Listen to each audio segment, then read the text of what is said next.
everybody, this is Jacob Viral. So previous video you guys saw in part 1 with me identifying what my specs are for my ported enclosure, my sealed enclosure, what my ratio was with it inverted versus regular.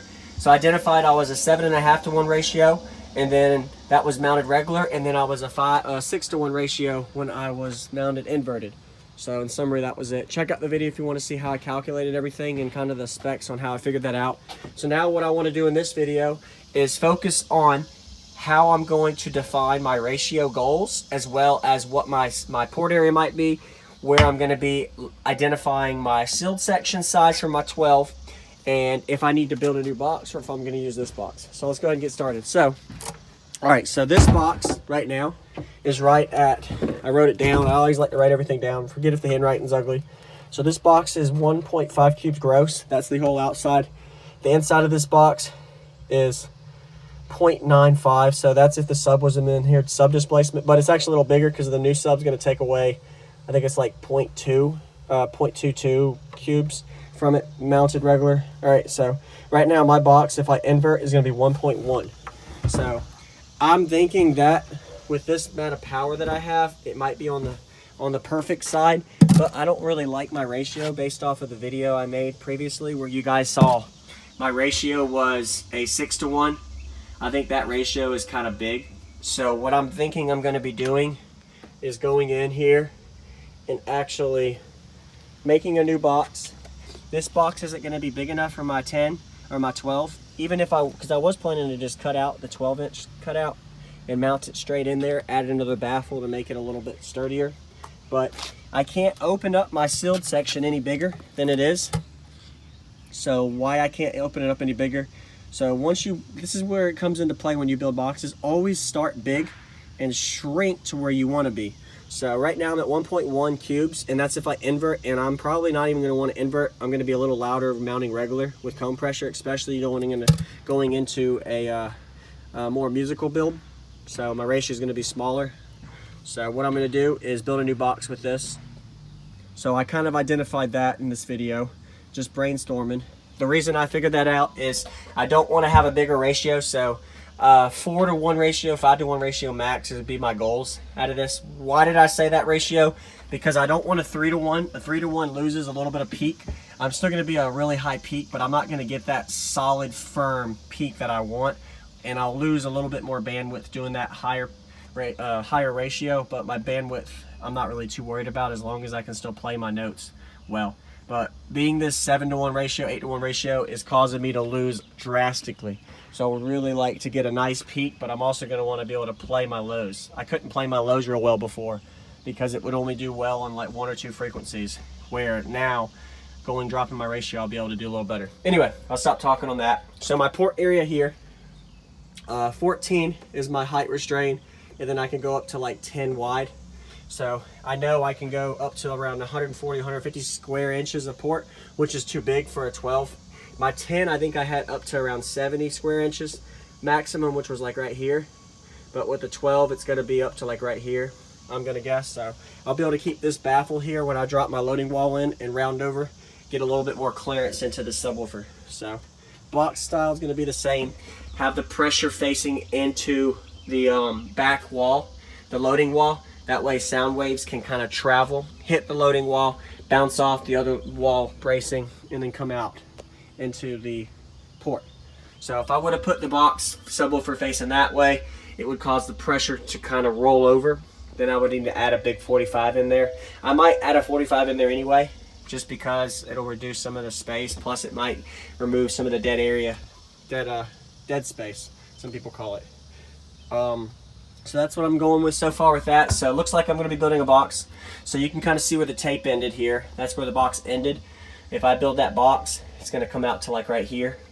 So it's going to take off, I would say it's going to take another cube, maybe cube and a half away from this box.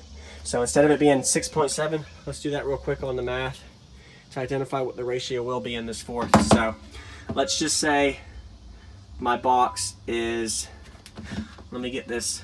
So right now we know that was the specs of my box. 12, 12, 13 width. So if I go in, clear this out real quick. What I'm going to do is kind of see, hey, this is where my box is currently. So it was at 13 and a half, 13 and a half, 13.5. The height was 13.5, and the depth was, oh, I don't remember. Let me check real quick. I don't really remember. So once I get that measurement, then I can, 14 and a half. That's what it was. Okay, so 14 points. So a lot of this stuff, you guys, you don't really see on camera, but I don't mind talking while I do it. Gives y'all something to learn. It teaches me something I can recoup from. So my outside, there you go, 1.5. So right now I'm removing 1.5 from that. That gives me 6.7 from my total net internal ported. So I'm about to remove, I'm gonna make that wider with this box. So this is the planning it involves for me to be able to identify what my ratio is gonna be, what my seal section size is gonna be, then defining what my port area is gonna be for this. So right now, that's where my specs are, but I'm gonna be opening this up to, I wanna get this to around 2 cubes, maybe even more, 2.5. So as you get bigger, that takes away a lot more. So 13.5, this will end up being, let's just say 16 by 16. My height, my width actually would be 18. It is gonna be wider, 18. I can't go up on height really because of my restraint here is 14.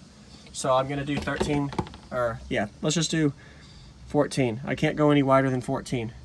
And then my depth, I'll do 15. Let's see how much different that's gonna be. Sorry, I'm a little sweaty, it's hot out here. All right, so 2.2. So now my ratio is gonna go down to 6. Let me get the calculator real quick to confirm. So 8.2 minus 2.2. Yep, so it'll be a 6 instead of a 6.7. So I lose about 3/4 of a cube. So now it'll be a 6 divided by, my internal specs will be 1.25. So it's gonna be right under a 5-to-1 ratio. So my ratio dropped around 1.5, almost 2. My bandwidth goes up a little bit. My SPL peak might be slightly lower, but I'm gonna be able to play lows a little more, better cone control. I'm not gonna have to worry about my subwoofer over obscuring outside of the peak ranges as much. So right at a 5-to-1 ratio is gonna be the goal out of this. So I think we're heading in the right direction. I'm sure there's some things I missed with spec, sealed and ported versus the ratios, and then kind of identifying how I'm going to be able to do that. But that's how I do it in my head, and that's how I did it with my 415s build, kind of identifying my specs. And then of course, once I build, I'm going to start big. So build big and then shrink to my liking. So if I want to be a 5-to-1 ratio, I'll build my outside box size to that 5-to-1 ratio, which to do that, I'm going to need 1.25 times 5. So right around 6 cubes, a little bit bigger on the outside. So that'll work. I think that's on a good route. And for my port area, like I mentioned, it's going to be probably start around 75% port area. So if I know, I'll calculate that real quick with y'all. If I know my subwoofer port area is 3.14 times, which this is your pi, so r squared, radius squared. So the radius of my 12 is 6 times 6 times 6. So my port area, or my subwoofer, crap, I did that wrong. Yep, 6 times 6 times 3.14. There we go. 100. Yep, that was right. So 113 square inches of cone area for a 12. If I did that right, I'm pretty sure.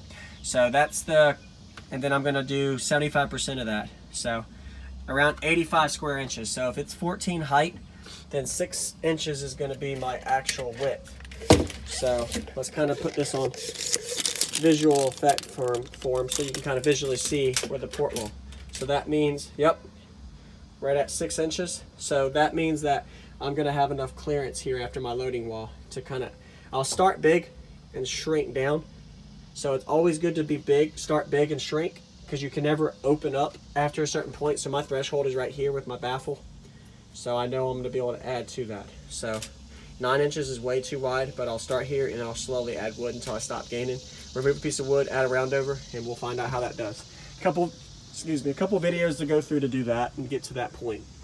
But that's right where we're looking at. 6 to 7 inches by 14. So between 80 and 95 square inches of port. It's going to be really nice. And that'll tune me around 45 to 47 hertz for my 4th order on my upper end, And then my lower end, it'll be depending on how my sealed section reacts when I do my tuning. So what I'll do is, with my other box, I'll add wood in here if I do, and see if I lose or gain, and then maybe identify from there. But that's the video. That's kind of how I'm looking at doing this route. I'm sure some of you guys don't care for this kind of videos, but some people are learning. So let me know if y'all have any questions, if you're learning or you're not, what you suggest me to do, and I'll see you on the next one. This is Jacob Ball out. Thanks for watching.